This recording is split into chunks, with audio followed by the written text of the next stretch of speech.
फिर भी उसने अपनी जबरदस्त कारीगरी से सभी फोन्स को ठीक कर दिया। अब उसे एहसास हुआ कि इन फोन्स को ठीक करके बेचने का बिजनेस बनाया जा सकता है, इसलिए उसने सारे फोन खरीदने का फैसला किया। उसने उसी दिन अपनी दुकान को गिरवी रखकर लोन अप्लाई कर दिया। फिर अगले दिन वो रात को अपना ठीक किया हुआ फोन बेचने के लिए इलेक्ट्रॉनिक सेल्स सेंटर में पहुंचा। उसकी कीमत सुनकर उसने सभी फोन्स को बेचने का हिसाब लगाया तो उसे लगभग 9 लाख येन का फायदा हो सकता है। इतने पैसों में तो वो अपनी बहन का इलाज करवा के एक आरामदायक जिंदगी भी बिता पाएगा। जल्द ही उसने सारे फोन्स खरीद लिए और उन्हें ठीक करने के काम में जुट गया। मगर 2 हफ्तों बाद सरकार ने नया कानून लागू किया, जिसके मुताबिक पुराने फोन्स को खरीदना बेचना अब से गैर कानूनी होगा। जब जिंग हाओ को ये खबर मिली तो उसके सारे सपने चकनाचूर हो गए, क्योंकि अब वो जल्द ही अपना बिजनेस शुरू करने वाला था। उसके पास अब इतने फोन्स का पहाड़ इकट्ठा हो चुका था कि उन्हें देखकर अब उसे समझ ही नहीं आ रहा था कि भाई इनसे छुटकारा कैसे पाऊं। आखिरकार उसने शाइनिंग इलेक्ट्रॉनिक्स कंपनी के ऑफिस में जाने का फैसला किया। ये वही कंपनी थी जिनके फोन्स जिंग हाओ ने खरीदे थे। वहाँ उसकी मुलाकात लाई पिंग नाम के एक मैनेजर से हुई। जिंग हाओ ने उसे ऑफर दिया कि वो सभी फोन्स के स्पेयर पार्ट्स निकाल कर उन्हें ठीक कर सकता है और फिर उनकी कंपनी इन पार्ट्स को गरीब देशों में बेच सकती है। उसे यकीन था कि विदेश में इन स्पेयर पार्ट्स का बहुत बड़ा धंधा बन सकता है,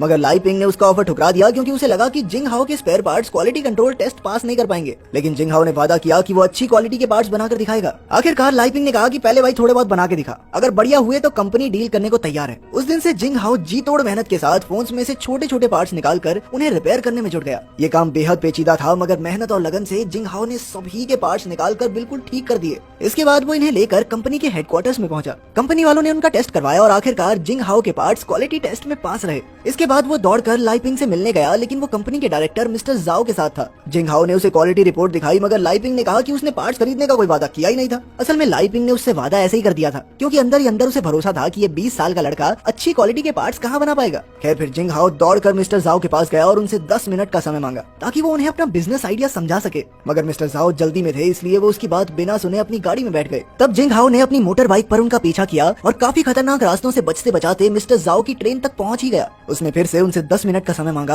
और फिर अपना सारा बिजनेस उन्हें समझाया। तब मिस्टर जाओ ने कहा कि वो पुराने फोन्स खोलकर सारे पार्ट्स थोड़ी ना ठीक कर लेगा, पर जिंग हाओ ने कहा कि सर ये मत सोचो कि मैं कर पाऊंगा या नहीं, आप ये सोचो कि अगर हो गया तो क्या आप मुझसे डील करोगे। उसकी इस बात पर मिस्टर जाओ ने हामी भर दी। लेकिन मिस्टर जाओ ने यह भी कहा कि अगर वो नाकामयाब रहा तो मिस्टर जाओ फैक्ट्री या वर्कर्स का खर्चा नहीं देंगे। इस काम में सारा खर्चा जिंग हाओ को ही करना होगा और बाद में अगर डील हुई तब उसे इन चीजों के पैसे वापस मिल जाएंगे। मिस्टर जाओ ने उसे कहा कि काम पूरा होने के बाद लाई पिंग से मिलना आकर। आखिरकार उनकी पूरी बात सुनकर जिंग हाओ ट्रेन से उतर गया। ये डील काफी जोखिम भरी थी, क्योंकि अगर वो कामयाब रहा तो करोड़पति बनेगा, लेकिन अगर वो ऐसा करने में नाकामयाब रहा तो उसकी सारी जिंदगी बर्बाद हो जाएगी। फिर तो सारी जिंदगी लोन ही उतारता रहेगा बेचारा। कुछ दिन बाद बैंक वालों ने उसकी दुकान भी जब्त कर ली, क्योंकि वो कर्ज का पैसा लौटा नहीं पाया था। साथ ही उसे गुजारा करने के लिए अपनी बाइक तक बेचनी पड़ी। इसके बाद वो अपने दोस्त टिम से मिला, क्योंकि अब उसे नौकरी की सख्त जरूरत थी। काफी मिन्नतों के बाद उसे बड़ी बिल्डिंग्स की खिड़कियों को साफ करने की नौकरी मिल ही गई। फिर अगली सुबह टिम और जिंग हाओ अपनी नई फैक्ट्री के लिए जगह ढूंढने निकले। जल्द ही उन्हें एक पुराना सा गोडाउन मिला और जिंग हाओ ने उसे 3000 येन देकर किराए पर ले लिया। इसके बाद उसने टिम के साथ मिलकर पूरे गोडाउन की सफाई की, ताकि वहाँ पर फोन्स को ठीक करने का काम शुरू किया जा सके।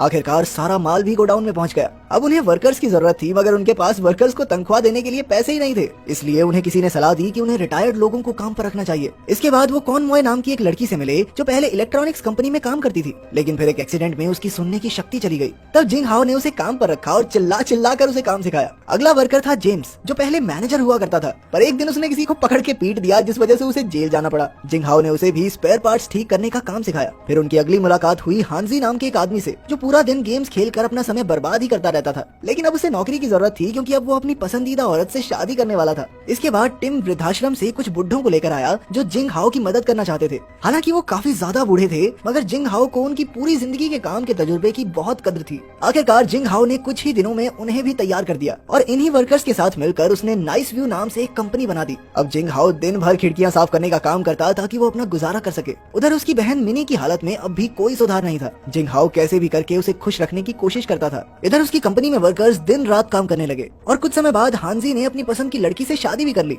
सारे वर्कर्स इस खुशी के मौके पर उसके साथ शामिल थे, मगर बाद में जब जिंग हाओ पार्टी से वापस घर लौटा तो उसने देखा कि उसके मकान मालिक ने उसका सारा सामान घर से निकालकर बाहर फेंक दिया था, क्योंकि उसने पिछले 3 महीने से किराया ही नहीं भरा था। उस रात जिंग हाओ ने टिम के यहाँ रात गुजारी, ताकि मिनी चैन की नींद सो सके। फिर अगले कुछ दिनों तक जिंग हाओ और मिनी फैक्ट्री में ही रहे। उसने गत्ते के बक्सों को इकट्ठा करके बिस्तर बनाया, मगर अपनी बीमार बहन को इस हालत में देखकर उसका दिल टूट रहा था। लेकिन अब तो उसके पास बिल्कुल भी पैसे नहीं बचे थे। उसे कैसे भी करके अपनी बहन के इलाज के लिए पैसे इकट्ठा करने थे, इसलिए उसने दिन भर मेहनत करके खिड़कियां साफ की और फिर रात को बेचारा फोन के स्पेयर पार्ट्स ठीक करता था। मगर अब भी जिंग हाओ की मुश्किलें कम नहीं हुई, क्योंकि कुछ दिन बाद गोडाउन के मालिक ने उसे बुलाकर कहा कि हाँ भाई, पिछले 2 महीने का किराया नहीं दिया तुमने। जिंग हाओ ने उससे गिड़गिड़ाते हुए थोड़ी और मोहलत मांगी। उसने बताया कि वो काफी मुश्किल समय से गुजर गुजर रहा है, मगर गोदाम के मालिक को इससे कोई फर्क नहीं पड़ा और उसने उसे जल्द से जल्द कैसे भी करके किराया देने को कहा। फिर एक दिन बहुत तेज तूफान आ रहा था और अचानक जिंग हाओ भीगता हुआ लाइपिंग की गाड़ी के सामने आ खड़ा हुआ। उसने लाइपिंग से 1,00,000 येन की भीख मांगी क्योंकि उसे और कोई रास्ता दिखाई नहीं दे रहा था, मगर लाइपिंग ने इनकार कर दिया और कहा कि मिस्टर जाओ ने जिस तरह से डील की है वैसे ही काम होगा, ठीक है। और उसकी ये हालत देखकर तो मिस्टर जाओ भी उससे मिलना नहीं चाहेंगे।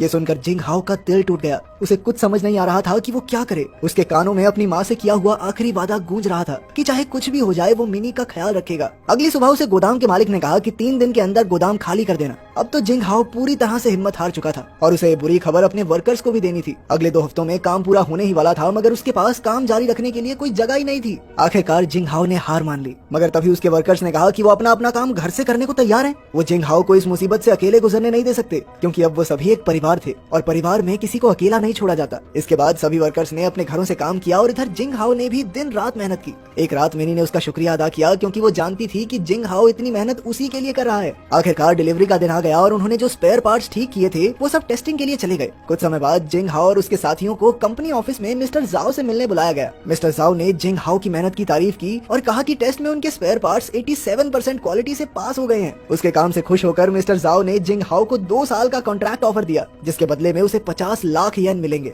आखिरकार जिंग हाओ की जी तोड़ मेहनत रंग लाई। डील पक्की होने के बाद जिंग हाओ और उसके साथियों ने नाच गाकर खुशी मनाई और बाद में उसने मिनी का इलाज भी करवाया। इसके 6 साल बाद हम देखते हैं कि जिंग की कंपनी नाइस व्यू ने तो नई ऊंचाइयों को छू लिया था और जिंग हाओ अब करोड़पति बन चुका।